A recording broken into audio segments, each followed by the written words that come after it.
Petite introduction avant l'introduction officielle. Je fais mon débriefing de mon chemin de Saint-Guilhem.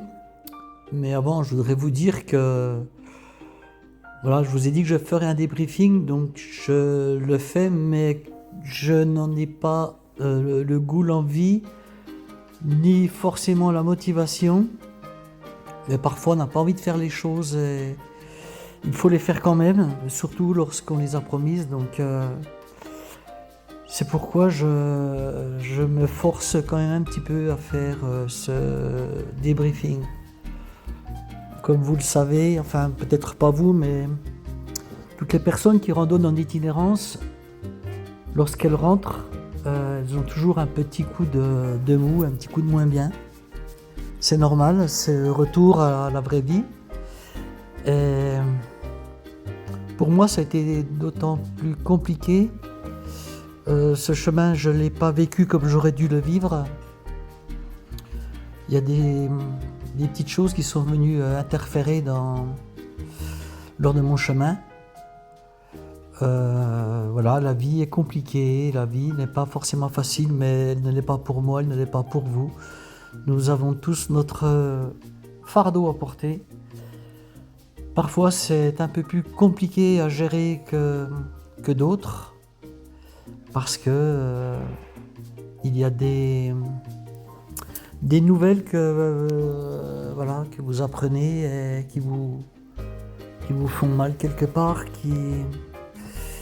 voilà, donc il faut marcher avec ce que vous avez appris lors du chemin. Pour moi, le chemin, souvent, c'est une fuite, c'est vrai. J'emmène mes problèmes dans mon sac en pensant les déposer, mais ce n'est pas forcément le cas. Souvent, je les ramène avec moi. C'est ce qui s'est passé. Voilà ce que je voulais vous dire un petit peu en introduction. Ce matin, je suis allé pas très loin de chez moi pour tourner ces petits plans drone. Alors je vais m'efforcer quand même de faire un compte rendu à peu près propre, pas trop barbant. C'est toujours compliqué, les comptes rendus souvent, c'est long. Alors ce que je vais faire, je pense que je vais le diviser en deux parties. Je vais déjà en faire une partie et je vais m'y reprendre en deux fois parce que je n'ai pas la motivation pour faire ça d'une seule traite. Et puis voilà, je vais vous raconter un petit peu mon chemin, mes rencontres notamment avec Étienne et Pascal, de belles personnes. On va voir ça au fil des étapes. Allez, c'est parti pour la première étape.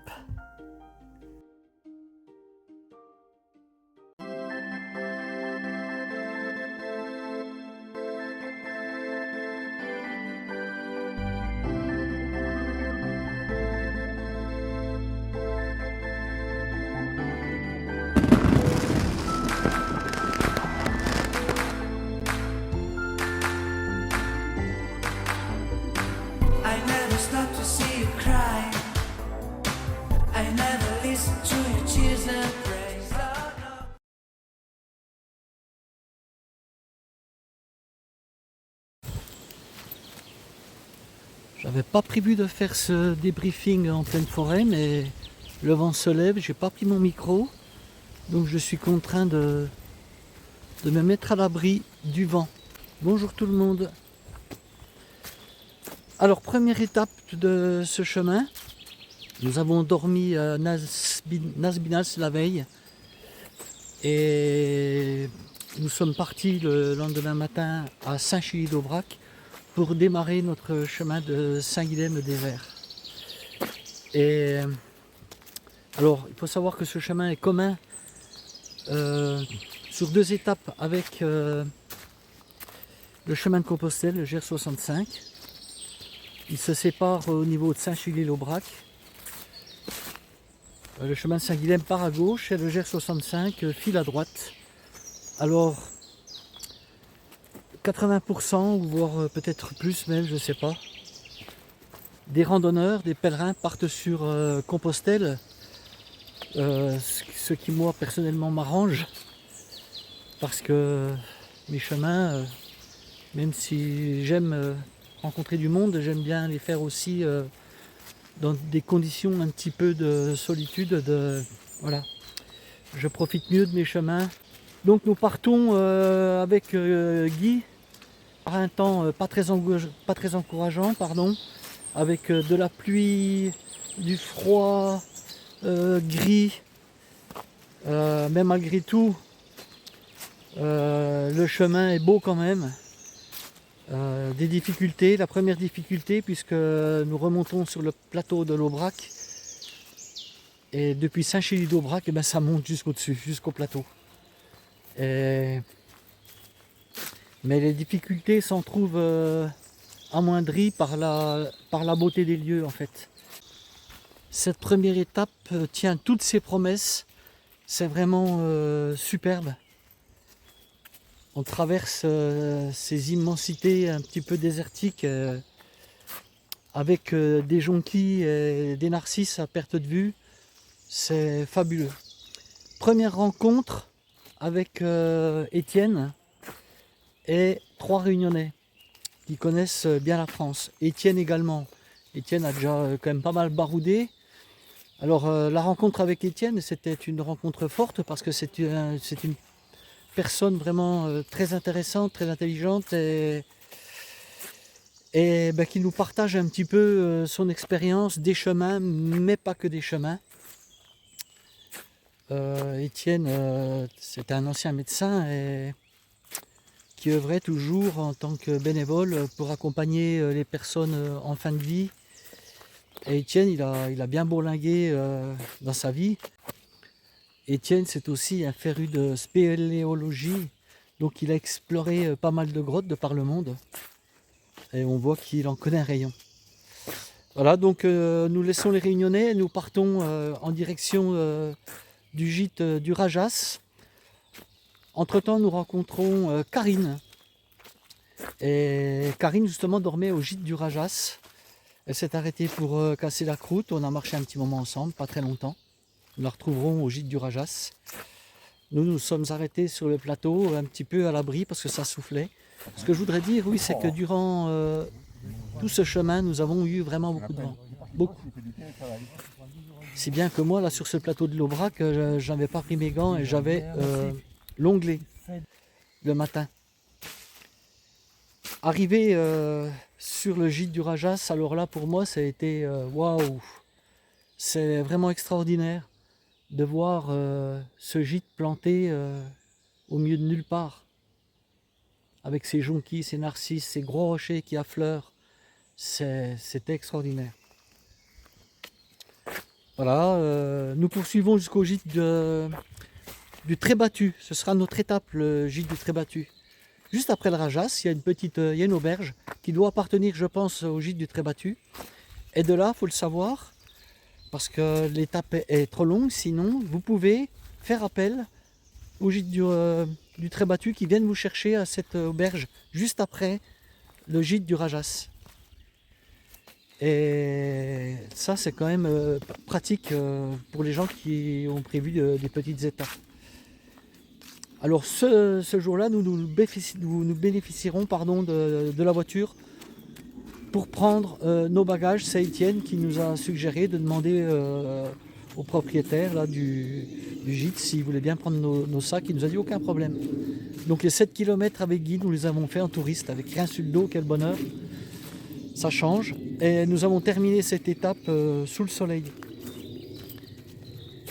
Même un franc soleil, puisqu'on s'est même déshabillé, tellement on avait chaud. J'en ai profité pour faire un petit peu des plans drone lorsque nous étions en touriste là. Et puis arrivé à l'auberge du Radal, au gîte du Radal, eh bien nous avions décidé avec Guy peut-être de planter la tente, mais le temps annoncé était pas très beau, ils annonçaient beaucoup de pluie. Donc nous avons dormi au gîte et nous avons bien fait parce qu'effectivement, comme on dit, il y a draché. Et fort. Donc nous, on était bien dans notre gîte. Alors ce gîte au col du Trébattu, je vous le conseille vraiment. Parce que on y est bien. Il y a beaucoup de couchages. Il y a des chambres d'hôtes, il y a des chambres individuelles, il y a dortoir, il y a une grande pièce à vivre, il y a télévision. Enfin, nous, ça ne nous intéressait pas, mais pour ceux que ça intéresse. Et surtout, nous ne l'avons pas fait, nous n'avons pas dîné le soir au gîte, puisqu'on avait porté. Donc quand on porte, on aime bien manger ce qu'on porte pour être plus léger le lendemain matin. Mais par contre, on a vu des randonneurs qui ont mangé et nous ont dit c'est extraordinaire. On y mange très très bien avec la bonne viande d'Aubrac. Nous croisons par hasard Brigitte, Sylviane et Bruno avec Guy que nous avions rencontré il y a 2 ans sur le chemin de Stevenson, blablabla. Bla bla bla. Il faisait le grand tour de l'Aubrac, et bien voilà, on a discuté un petit moment, échangé. Vraiment super content de les avoir vus ce jour-là, vraiment par hasard. Et après, Alors, quand on vous a là, c'est formidable parce que ouais, je viens de rencontrer Bruno, Sylviane et Brigitte. Voilà. Et c'est Brigitte, je crois, qui a reconnu Guitou. Très beau moment, encore, on échange sur nos chemins. Voilà, il faisait le grand tour de l'Aubrac. Alors j'espère, les amis, parce que si vous me regardez, oui, vous me regardez, je pense, ben, j'espère qu'on se reverra sur un autre chemin, qui sait, c'est le destin. Ce jour 2, nous le démarrerons sous la pluie, le froid, depuis le col du Trébattu, comme la veille un petit peu, au départ de Saint-Chély-d'Aubrac. Alors pour ce jour 2, ça change complètement. Le paysage change littéralement, ça n'a plus rien à voir. Fini les grandes étendues désertiques de l'Aubrac. Nous commençons à voir de la forêt, des cultures, d'autres fleurs bien sûr, hein, puisque suivant les altitudes auxquelles on se trouve, les fleurs diffèrent. Et moi, ça, c'est pas pour me déplaire, parce que je suis toujours en train de regarder les fleurs qui m'entourent, hein, vous savez. Et voilà, celles que je ne connais pas, voilà, je regarde ce que c'est pour les apprendre, pour essayer de les mémoriser. Je dis bien essayer de les mémoriser, puisque hein, d'une année sur l'autre, j'en oublie, mais c'est pas grave. L'application, parfois, est là pour me sauver. Cette étape qui nous emmènera à la Canourgue n'est pas très difficile depuis le col du Trébattu, depuis le gîte du Radal. C'est franchement, ça va bien, c'est du plat, c'est de la descente, jusqu'à la Canourgue. Il y a quelques petites montées, mais il n'y a rien de difficile. Après le col du Trébattu, je ne sais plus à combien de kilomètres, mais vous avez possibilité de vous ravitailler. Il y a un petit proxy.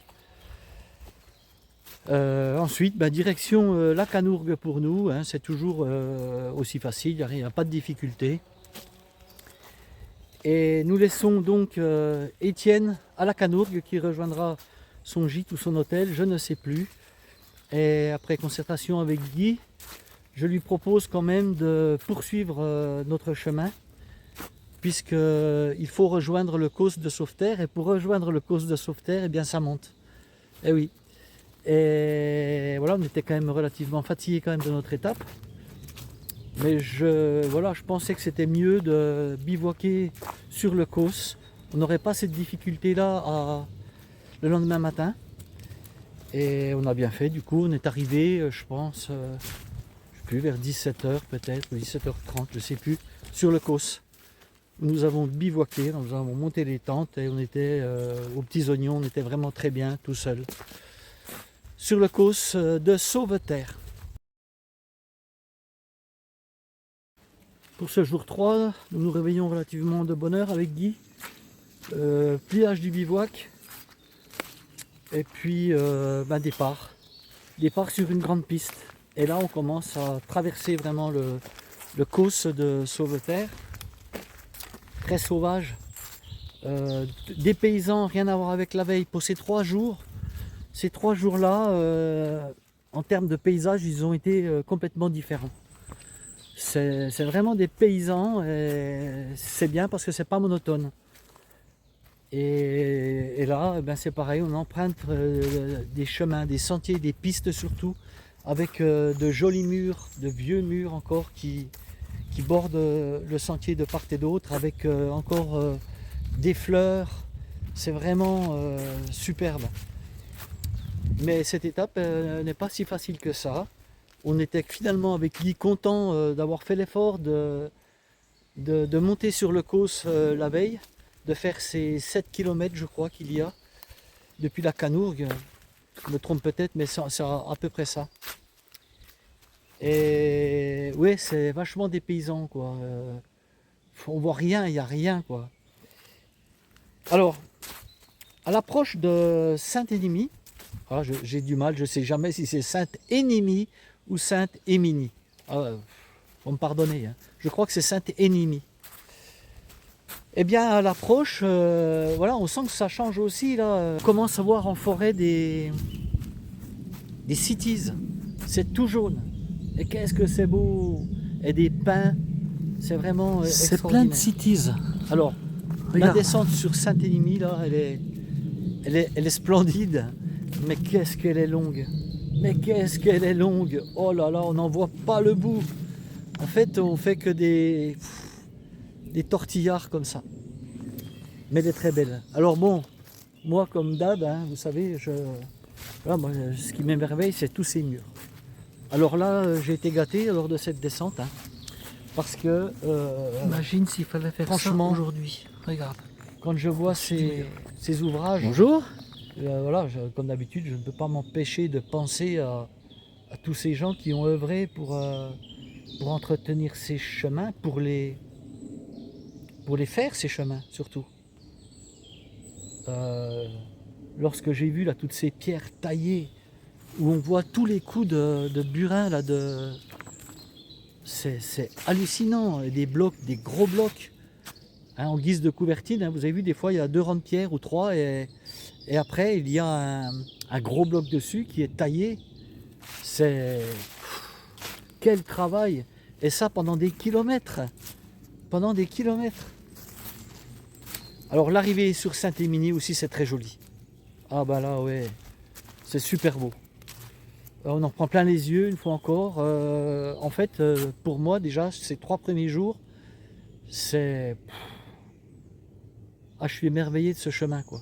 Je ne regrette vraiment pas d'avoir fait ce chemin de Saint-Guilhem, mais surtout à la saison à laquelle nous l'avons fait. Je vous l'ai dit, hein, lors de mes vidéos, que ça, à mon avis, c'est compliqué l'été. Hein. Déjà pour le ravitaillement en eau, tout ça, c'est sur les Causses, il n'y a rien. Après, c'est des choix. Hein. Et l'arrivée sur Saint-Émimie est oh, superbe. Donc Saint-Émimie, on regarde avec Guy si on trouve des abris pour dormir, un préau d'école, quelque chose comme ça. Non. Bon, alors la difficulté pour moi, vous le savez, pour faire des vidéos, lorsqu'on fait des vidéos, ben, il faut de la batterie. Et j'ai des problèmes de batterie, même mes batteries tenaient plus grand chose en fait. Et je peux vous le dire aujourd'hui, mes 2 batteries externes, elles sont cuites. Je l'ai vu que lorsque Guitou m'a passé son câble là, donc elles sont mortes. Faut que j'en rachète. Et oui, moi la difficulté, c'est qu'il me faut pour tourner mes vidéos, il me faut du courant. Et du courant sur les Causses, il n'y en a pas. Des églises, il n'y en a pas. En fait, d'ailleurs, même des églises sur ce chemin, on n'en a pas croisé beaucoup. Hein. On n'en a pas vu beaucoup. Hein. Et certaines étaient fermées. Hein. Peut-être 1 ou 2, on a pu rentrer, mais de toute façon, c'est pas comme sur le GR65, où il y en a quand même pas mal, mais qui sont peut-être fermées aussi maintenant. Donc le souci, c'était de recharger. On nous indique le camping, mais malheureusement, ce camping, il est à 2 km. Avec l'étape qu'on s'était tapé, refaire 2 km, ben, on n'en avait pas forcément envie. On nous dit, ben, déjà on s'est ravitaillé, il y a la possibilité de se ravitailler bien sûr, vers un épicier qui n'avait pas trop envie de bosser, ça c'est autre chose. Donc on nous dit, ben, vous pouvez faire du stop, ça marche bien, pour aller au camping. Parce qu'on s'est dit, à 2 km, demain matin, il faudra faire les 2 km dans l'autre sens pour rejoindre le sentier, le chemin. Nous avons fait du stop et ça a fonctionné relativement rapidement, une jeune fille qui nous a emmenés. Voilà, elle va nous regarder aussi, ben merci encore, c'est très gentil. Elle nous a déposé au camping. Propriétaire du camping Couderc, super. Un camping familial, très bien accueilli, très bon accueil. On y était bien dans notre structure, tente rigide un peu, avec un grand lit, 2 petits lits, donc vous voyez, vous pouvez venir à 4. Donc c'était 50 €, 52 € avec la taxe peut-être, divisé par 2, vous voyez, vous faites votre nuitée à 25 € dans du dur. Si vous êtes 4, eh ben, ça vous fera encore moins cher. Ça nous a fait du bien. Et puis surtout, j'ai pu recharger mes batteries de drone, mes batteries externes qui se vident très rapidement, mon téléphone, donc c'était parfait. Pour ce jour 3, ce qui est bien, c'est qu'on n'a pas eu de pluie, du tout. Et là, ça fait du bien, c'est autre chose de marcher avec le soleil, pardon. Alors sur jour 3, bien sûr, premier petit coup de gueule, vous me connaissez. Et premier petit coup de gueule vers ce dolmen là, où on a cassé la croûte, on trouve des pelures de mandarines. Bon, je ne vais pas revenir là-dessus, ça se fait pas, que vous soyez randonneur ou pas, oui c'est biodégradable, mais allez, ne les laissez pas sur le chemin, allez les mettre 10 mètres à côté, vous les enterrez sous des feuilles ou sous une pierre, et voilà, on n'en parle plus. Voilà, c'est...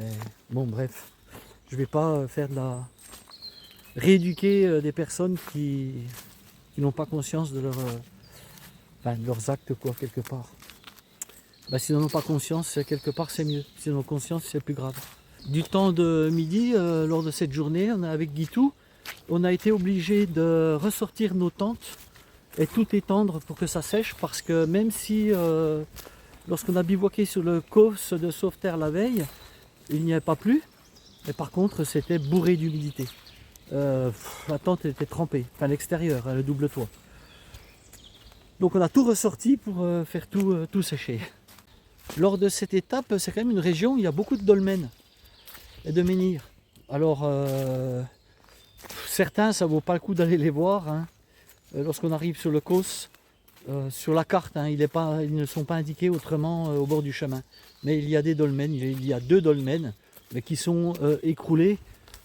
Aucun intérêt d'y aller. Nous y sommes allés pour voir ce que c'était, mais... Voilà, c'est vulgaire caillou quoi. Si on ne vous dit pas que c'est un dolmen, vous ne le savez pas. Donc c'est pas la peine de faire cet écart pour rien, même si c'est pas très loin. De retour à la maison, je ferai 3 vidéos je pense pour ce débriefing. Parce que sinon ce serait trop long et là j'en avais marre de toute façon. Voilà, donc je vous dis à demain pour le jour 2 du débriefing. Allez, bye bye, ciao.